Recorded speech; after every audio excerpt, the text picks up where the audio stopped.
Beale Street in Memphis is known today for its glowing neon lights, blues music, and tourists who pack the sidewalks. But beneath the rhythm of guitars and the laughter spilling from bars, there is a much older, darker story, one rooted in whispers of hoodoo, curses, and secret root workers who shaped the city's fate. In the late 1800s and early 1900s, Beale Street wasn't just a hub for music and nightlife. It was a place where people sought out root workers, men and women who practiced hoodoo, an African-American spiritual tradition blending folk magic, herbs, and ancestral beliefs.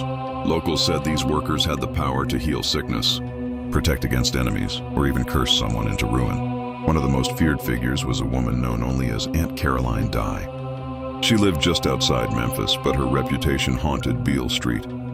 People claimed she could tell your future just by looking into your eyes, and that her spells worked so powerfully, even gamblers and musicians wouldn't make a move without consulting her first. Stories spread of men who ignored her warnings, only to vanish from Beale Street, their businesses collapsing overnight. No one could explain how it happened, but the locals whispered, Caroline's root work never failed. By the 1920s, blues singers carried these stories into their songs. Musicians sang about mojo hands, black cat bones, and cursed powders sprinkled in doorways. Many of these lyrics weren't just music, they were warnings. On Beale Street, it was said that if you felt a sudden chill at night, or found strange powders scattered near your shoes, you had been marked by a root worker. Even now, shopkeepers along Beale whisper that certain buildings carry a heaviness at night. There are tales of shadows moving in locked rooms, the faint sound of chanting when the street is empty, and figures seen slipping into alleyways only to vanish into thin air. One bartender swore that in the 1980s, a man staggered into his bar terrified, clutching a small bag filled with roots and bones.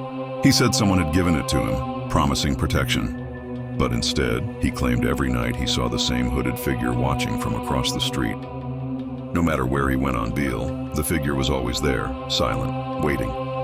The man disappeared within a week, and his little bag of roots was found tucked into a crack in the bar's brick wall. To this day, visitors sometimes say Beale Street feels different after midnight. The music fades, and in the silence, there's a sense of being watched. Locals warn never to pocket strange trinkets left behind on the sidewalks, because you never know if it is just litter or the start of a curse laid by the root workers who once ruled Memphis' most famous street. And the most chilling part?